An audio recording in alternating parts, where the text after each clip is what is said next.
Playing the wrong tune in the wrong key. Gig nightmares for you and me. Song changed keys and I wasn't ready. Gig nightmares for you and me. Another key change, oh God, oh no. Gig nightmares for you and me. All right, gig nightmares. Having a great time. Talking about music, all the good stuff. Gene, tell us about yourself. You've been playing bass for how long? Oh, for about a month or two. Let's see. My first instrument, I don't know.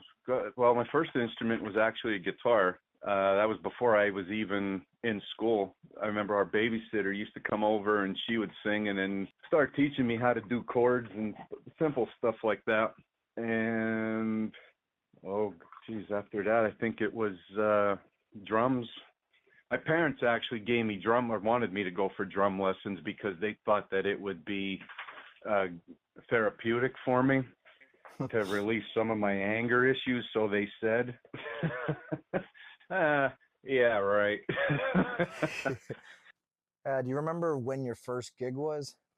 Wow. I was probably 10 or 11. And I was filling in, well, I was the lead singer, believe that or not. And then, Wow. I wasn't too crazy on it. So then I did some songs on bass and some songs on drums, and that was it. I was good for that. Put me behind the drums, and there wasn't really much of a rhythm. It was just Hulk smash, and that was it. And cymbal crashes. It was like I was swatting at flies. Then I saw my uncle playing bass. He used to play in a polka band in the area a long time ago, and he used to play one of those uprights, and he used to lay down and kick it up in the air with his feet and stand on it and play, and that kind of got me like, I can do that. And when I got into grade school, it was not really my first choice. I actually wanted to play violin, and then that was all filled up, and then cello was next, and that was all taken up. So they needed a bass player, and it was thrown at me. So that's how I became a bass player. That's awesome. Now, obviously, we met through Bass Brothers Breakfast and that group and everything. And throughout the time of, all the times chatting through there, you've told me a good couple stories that would definitely fall under gig nightmares. So let me hear what you've got for the show. I'll try to. Well, the one that you liked was, well, I don't know. There was a couple of them, I think. But the one that everybody seems to like was, I was living in Jersey at the time. I just graduated high school up here, and I bailed and moved out to Jersey, and I was playing down in South Jersey area, South Jersey, Philly, Delaware, Maryland, like all down that way. Mm-hmm. And we were playing that. The name of the club was Private Eyes. It's a parking lot now, but I had a BC Rich Bitch bass that I got for the pickups on it were worth more than the actual bass was. Wow. And but I liked the bass because it was different. I can tell it was. Asked the guy that I bought it from. I said, "Who was the owner of this?" And he said, "Well, it was a black guy." And I said, "Yeah, I kind of figured that much out because it was a multicolored purple," and that was true. I found the owner that had it, and he was one of the brothers, and we got talking about it. He told me about what he did with it, and when he first got that bass, he said it was unplayable. The neck was so warped on it, and he actually sent it to BC Rich, and they fixed it for him. Huh, that's pretty cool.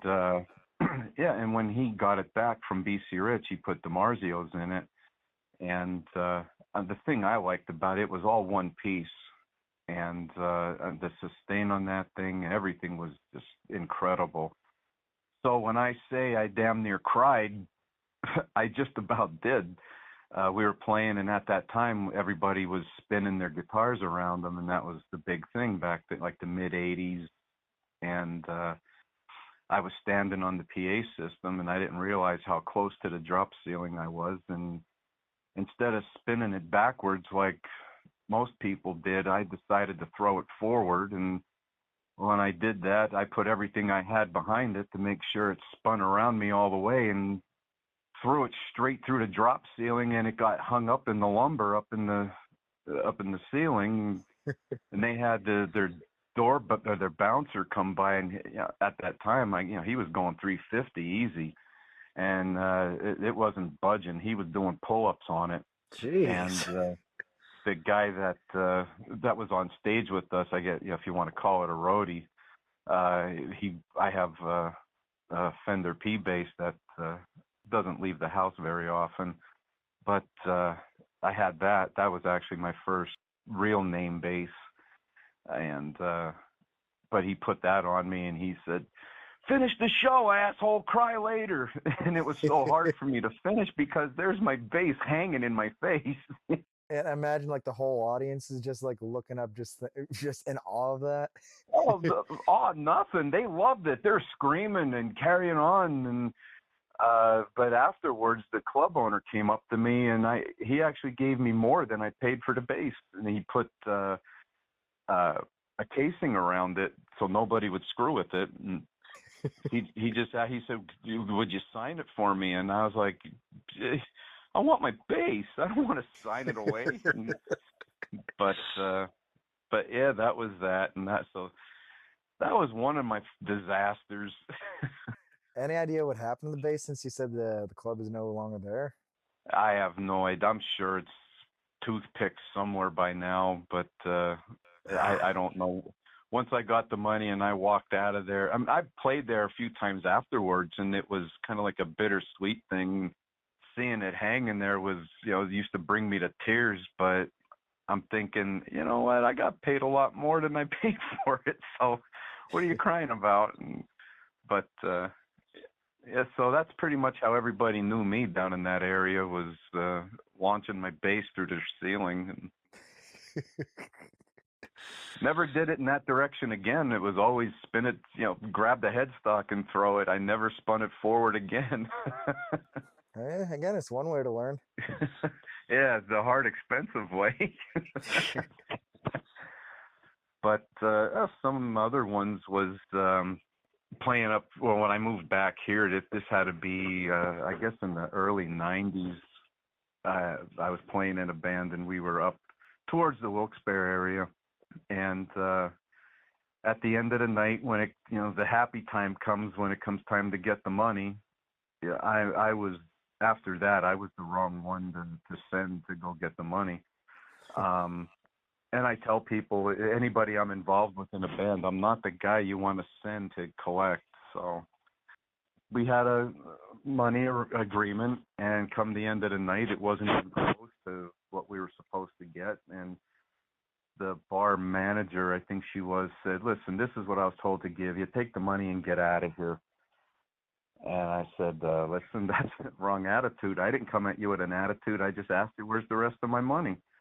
And she just said, "You're not getting that. That's what I was told to give you. Now take the money and get out of here." Was there a bad turnout there? Was there a bad turnout that night, or what happened? No, it was because we were a relatively new band. They didn't want to pay that kind of band, a new band, that kind of money. And let's going back to early '90s. That was I think I was getting $800 at that time for 4 guys in the band, and that was they didn't want to pay it. So I said, "Listen, I didn't even get half the money. If I would have got half the money, maybe I would have said, all right, we'll work something out next time. But 4 guys, and you're splitting, I think it was $275 in the envelope. I know there was no more than 300 in it." And I said, "Listen, you owe me money. Give me the money. I'll leave. No problems. You can forget about the dates that are already booked. I'll take care of them somewhere else. We don't have to do business with each other any longer." And a bar manager, all of a sudden, for a girl, she had probably the biggest set of nuts swinging between her legs that I've seen on anybody. And all of a sudden, she's in my face and she's yelling. And so I said, listen, now you're going to go that way. Now you pay me. But it come the end of it, I said, listen, you're going to pay me my full amount. The guy decided he was going to, where he came from, who he was, I have no idea. But all of a sudden, he's standing in front of me with his chest all blown out and his little baby balls dropped. And I said, listen, sport, the best thing you can do is go have a seat and don't get involved in this because you're not going to like the end result. And, he started barking his 3 cents at me, and I told him to shut his lip before it gets split. And, well, like you said, learn the hard way, and that's pretty much what happened. That night, I ended up putting a bar stool through a video game, and I had to go to court for that. Ah. And the judge found in my favor. At first, he was kind of giving me the eyeball once over, like, yeah, okay, long hair, hippie freak, and I explained to him what happened, and the judge said, whether you have down on paper, whether it's a signature or if it's a verbal agreement is still valid. A handshake agreement is still valid. It's just as valid as if it was on paper. You agreed to it, and they did their part. You didn't. So he said, I'm going to guess that you were set off by, I said, what set me off was his bar manager. And she was there too. And while we were in the courtroom, she started going off on me. I told her, I said, listen, I don't care. We're in a judge's office right now. I'll no matter to me. I'll part your hair with a chair. I don't care. And so the judge is like, hold on. Before things really get out of hand, I'm going to put a stop to this right now. He said, you're getting the money that's owed to you, full amount. You, pointing to the bar owner, he said, you're responsible to pay him full amount. You will pay for the video game that was destroyed, and he held him in responsible for everything. Once the bar manager opened her flapping yap, that was the end of it. And I was like, all right, this is cool. I can take this. So I went back. I gave the guys what was the money that was owed, and they said, how did court turn out? And they were laughing. I said, well, I didn't get arrested, so That's always good. yeah, that's always a good thing. And me being in Hazleton, I was never. Bands that I played in had guys who were accepted in this town. Me, for one, I never was. I never liked playing in Hazleton. And to date, I still don't like playing in this town, even though there's really no place to play. Bar owners had their little group of bands that they wanted in, and I get it. Musicians are like circus chimps. You're like the wind-up with the banging cymbals and, ooh, feed them a quarter and look at them go. But musicians in this area, or not musicians, but the bars in this area were not very, for me anyway, not very welcoming. There was one guy in particular who was, he used to give everybody a shot, and he used to own the roads in West Hazleton. Yep, I remember John talking about that when I interviewed him a few months ago. Yeah, Jimmy was a good guy. He still is. But at that time, for when it came to music, he pretty much gave everybody a shot. And so I really can't say anything bad about Jimmy. Anybody went in there, he gave him a fair shake. And if it wasn't working out, he would tell you, hey, listen, things aren't happening. Let's try it again sometime, build up your name a little bit. And it was cool because at least he gave you the opportunity. But there were other places to play around here, and if it wasn't for me being associated with some of the guys in the bands that were here, I would have never played around here, the supposed hot spots. And I always had better luck playing out of town, which is where I try to remain, is playing out of town. It's always a better time. Makes sense. So that sounds like what your experience was like. Well, 80s was like a lot of playing in Jersey, then 90s was a little bit more back home. What have you what are some places you've been playing, I guess, more recently? Different bands. I remember you were playing with The Reckoning for a while, right? I was, yeah, but that didn't pan out all that great. Their guitar player was nothing but a walking attitude. His attitude was actually bigger than he was. It's always, like the little dog, the Chihuahuas and those little psychotic ankle biters have the biggest attitudes, and that's how this guy was. I give credit where talent, where credit's due. I don't have a problem saying it. The guy was a monster guitar player, but his attitude just sucked balls, and that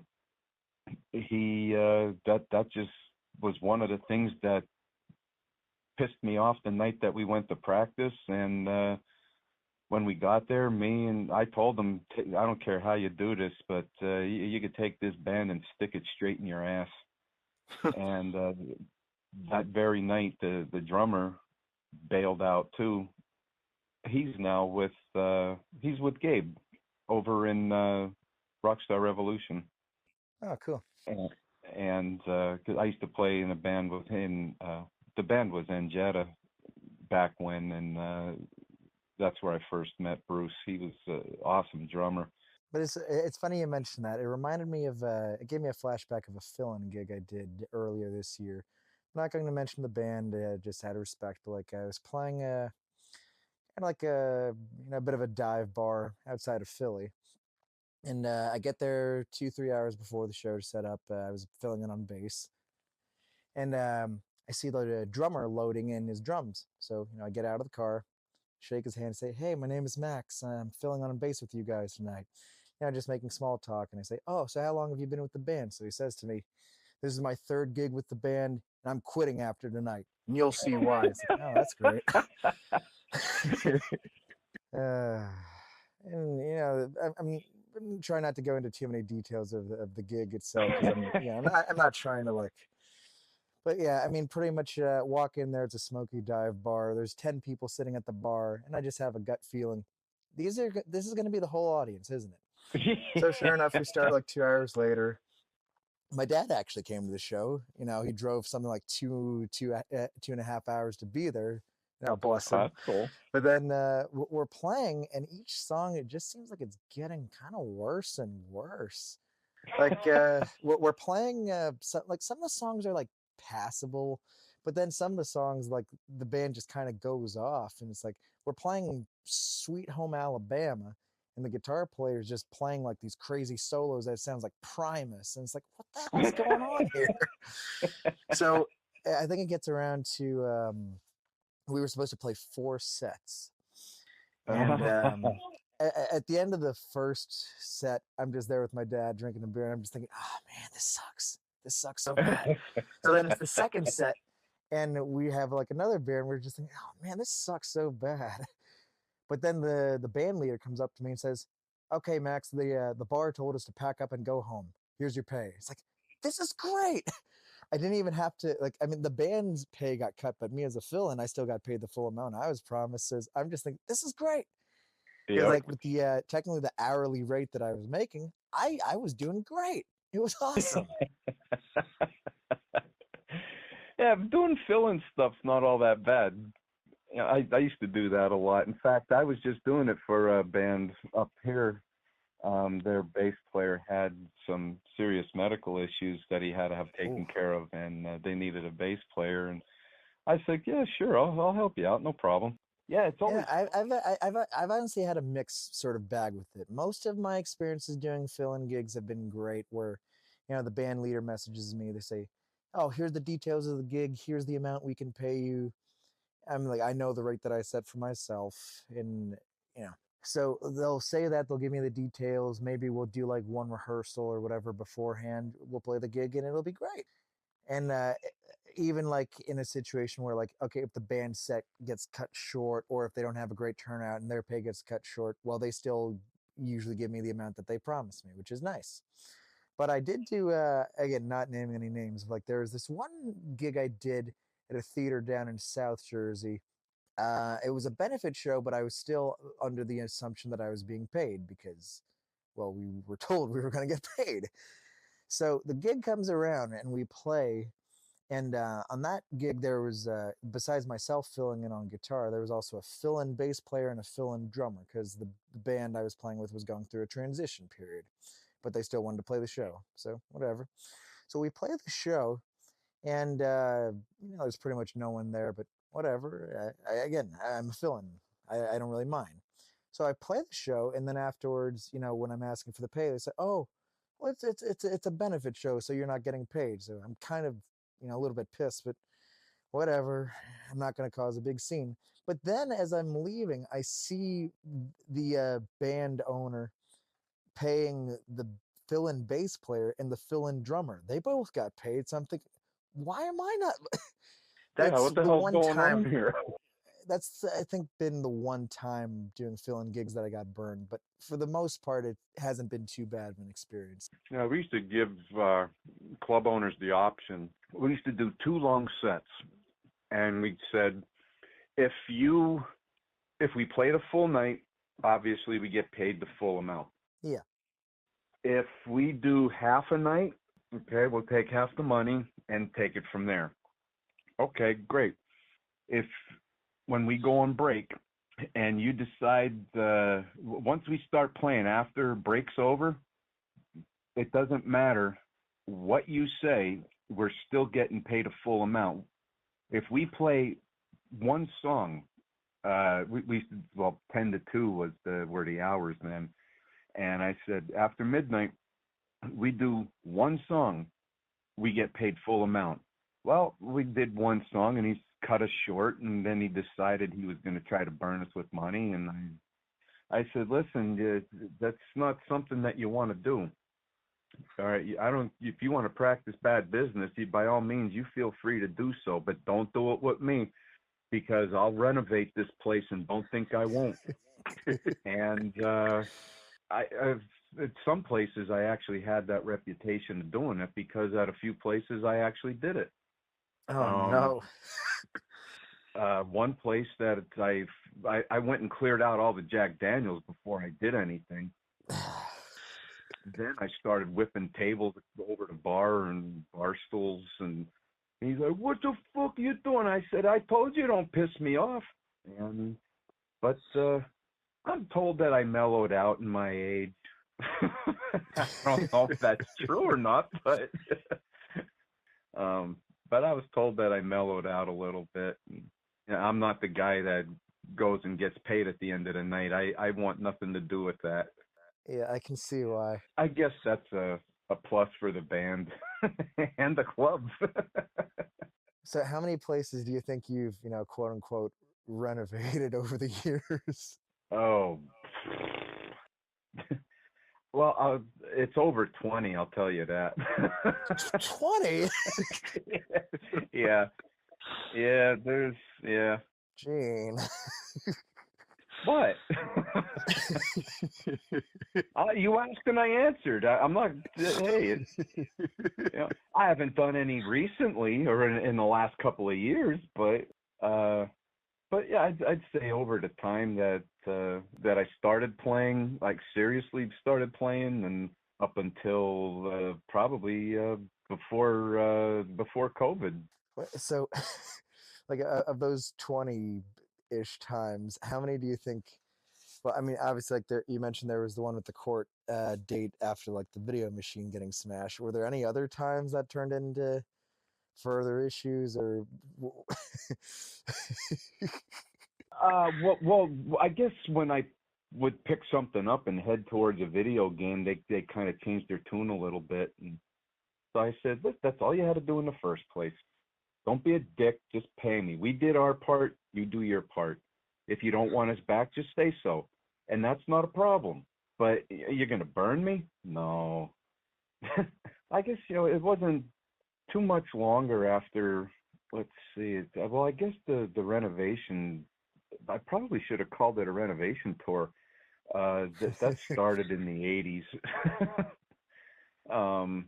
But I haven't done any in probably the early, when did the funk happen? COVID. I call it the funk, or the Chinka China virus, whatever it is. When did that come about? 2020. yeah, that was not all that long ago. So up until then, I guess. So I guess 80, 90, what was that, 40 years ish? I think that would be about 35 years Yeah, I guess if I you're going had a from the good mid run. 80s. The Renovator.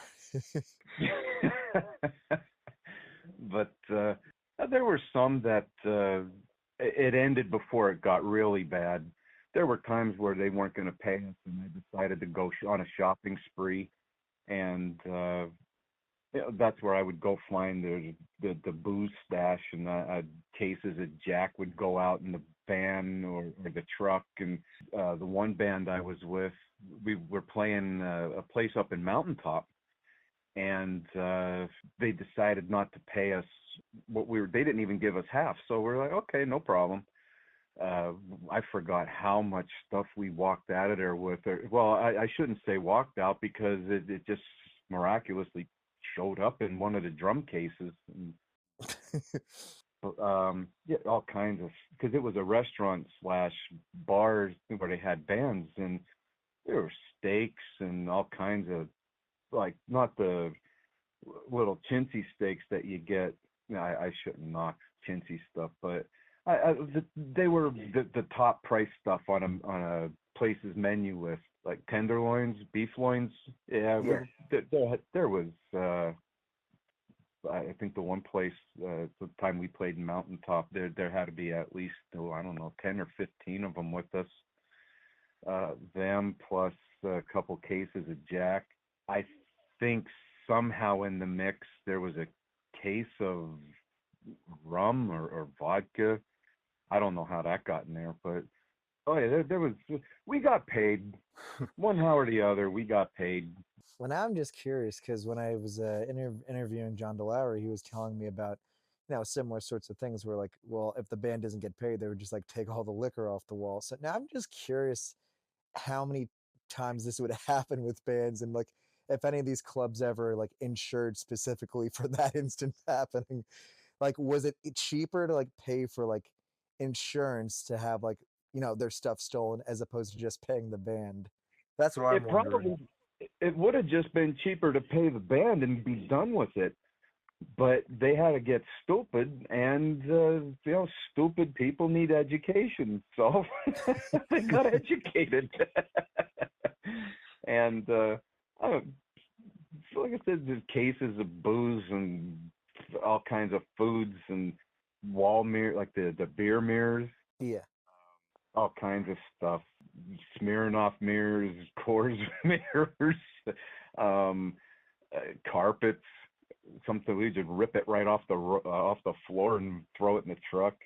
Especially if they were like the shit, who I think it was Johnny Walker or Crown Royal used to have the carpeting, and we used to rip it up off the floor, throw it in the truck. What are you doing? Getting paid. That was it. One how or the other, we got paid. Yeah, gotta get paid one way or another. That's right. Like the Reverend Billy Gibbons said, he got to get paid. There you go. So yeah, well, John's been playing in this area, I guess, a lot longer than me. Like once I was done with high school, I was gone. Because, like I said, there was really nothing around here, and there's nobody unless you were. I guess unless you were Media 5, because they used to have the stranglehold on every place. And if you didn't have some sort of agency pushing you, you didn't have any place to play. And if you did get in, it was you didn't get paid anywhere near what those guys were getting paid at that time. Media 5, as good as it might have been to have them on your side, they put a hurting on things. I think the one band that I was with had the opportunity to go with them, and it was you had to have a certain look, or you had to play certain music, or I don't even know if they're still in business today, and if they are they still practicing the same band breaking or band breakup practices? But that because of that used to break up a lot of bands. It also destroyed a lot of friendships too. Back when, like I said, I don't know if they're still around now, but I was with a band that they didn't like the lead singer because he didn't have the look. He had a great voice, but he didn't have that look. And I said, listen, we got our own following. We're doing pretty well here. What difference does it make? The people are happy. Bar owners are happy. The register doesn't even close. It's constantly, the tape is running nonstop. What more do you want? And well, this is what we want. And I said, guys, listen, they want to get rid of them. If that's what you want to do, count me out. Now you're looking for a bass player as well as a lead singer. So, and then I was a bad guy for standing on that principle of, well, listen, this was the band we got into, and yeah, now you're going to sell yourself out for this. I'm fine if that's what you want, by all means. But like I said, at that time, the Media 5 was, they were pretty good at that sort of thing, or bad, however you want to look at it. But I think it definitely says a lot about you, like sticking to your guns on like the things that you believe in, especially like something like that. And, even like the more frugal thing of like getting paid and all that, but like you don't let people walk over you. And I think that's definitely respectable. Well, I wasn't born a doormat, so that's how I look at it. And if you want to talk business and we'll work something out, by all means. But if you're going to be a dick and hide and you're going to send some dingbat out here to do your business for you, well, then you're responsible for the outcome of it, not me. So when I planted that bar stool in the video game, and it was really cool because I think that was, at that time, it might have been one of the first ones in this area that I did. And yeah, I mean, I launched that chair into it, and it was kind of like you see on TV where the sparks are flying and it looked like fireworks going off. Everybody in the place, including myself, was like, whoa! And it was like, yeah, all right. Usually the other ones I would smack around was the video games that sit at the corner of the bar, and like the little video games. So, but when like an actual floor model video game, I was like, wow, that's pretty cool. And so, but like I said, then I had that reputation of, it was one of those, it was funny, but it was kind of like some places wouldn't book us because of that. And I was like, listen, shit just got out of hand, and I wanted to give my apology, but the guy got bent out of shape because when he took me to court, he lost, and I can't help you, stupid. What am I supposed to do? I didn't graduate high school and college and major in dumb shit, so I can't teach people how to. You're supposed to be a businessman. If this is how you do business, then I'd rather not do business with you. But it was what it was, or is what it is, or whatever. It happened. I haven't done it since. Scout's honor. I won't do it again. There you go. But then again, you can't make promises you can't keep. So. Yeah. All right. Well, before we wrap things up, is there anything else you want to say to the people of the internet? Anything you'd like to promote? Anything you're doing? Well, the band that I'm currently with right now is Control Freaks, and we're up past Scranton area. So yeah, that's why I'm not down this area playing. Although, we wouldn't mind coming down this way to play, but it goes back to what I said before, because you don't have a following, or you got to do these silly open mic things to give a live audition where you come in and you have maybe 3-4 people in the place if you're lucky. And I mean, you can sound awesome, but if there's no one there to see you, what good is it? And in a situation like that, usually a club owner, bar owner, whatever you want to call them, they blame the band for not bringing their following with them. And, well, you have your own bar. Where's your people at? Why are you putting this on my lap? But anywho, it's a two-way street. Yeah, it is, but they don't see it that way. They think that, it's a two-way street. I'll leave it at that. But yeah, I'm with the Control Freaks. We're looking to get out and about down in this like Wilkes-Barre and down, I guess, is where we're looking to start venturing. The music that we're playing with that band is pretty much classic stuff from A to Z. Well, from AC/DC to ZZ Top, and it's I'm having fun with it, I guess. I'm just a bass player. I go boom, boom, boom. Well, But that's pretty funny. You're talking about John DeLowry, because I'm sure he has a lot of stories. oh, his episode was great. Good times all around. I remember running sound for the band that he was with, and there were some interesting times. But he's one of the good guys that I know. In fact, he played bass in a band that I helped start, which was Bad Monkey, a long time ago. And he ended up being a bass player in that band. I don't know how things turned out after I was gone, but he's probably people that I met. He's probably one of the few that I actually still talk to, and that I actually considered him a friend. I don't know. Do I get the same in return from a lot of people? I don't know, but there's some people I might consider a friend, and they may turn around and want to give me a punt upside the ass. I don't know, but he's been one of the good guys with me. Talked to you a few times. You're okay. You're okay. Much appreciated. And, most of the guys that, because I don't know everybody in the breakfast group, but the guys that I talked with down there that hang out, they're a bunch of awesome guys too. Yeah. But support local music is all I really have to say for your bar owners or for your clubs. Give everybody a shot, because you never know. There might be a diamond in the rough out there somewhere. You just give everybody a fair shake. Yep. Well, Gene, I want to say thank you for being a guest here on Gig Nightmares, telling some stories. It's been a pleasure. Thank you so much for your time. My time? Whoa. I'm so busy. Come on. It's always a good time. All righty. Take care of yourself. And are you still with the 80s thing? Yes. Because Keeps me very busy.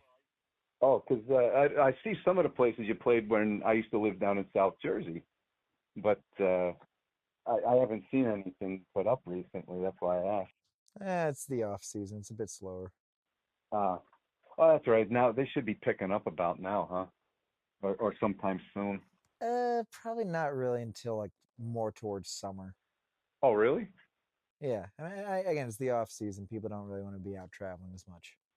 Well, I know wintertime's coming up. I'd rather cocoon myself in my down in my basement than go out and play. But exactly. Playing's always fun too. Yep. So, all right, turn it off, or I'll keep blabbing. All right. Well, I'll talk to you soon then. All right. Have a good night. You too. Bye-bye. All right. Bye-bye. We hope you enjoyed this week's episode of Gig Nightmares. Gig Nightmares is an independently produced podcast made possible by the support of listeners like you. If you enjoyed this week's episode, we would appreciate if you left a rating and a review for us. Gig Nightmares.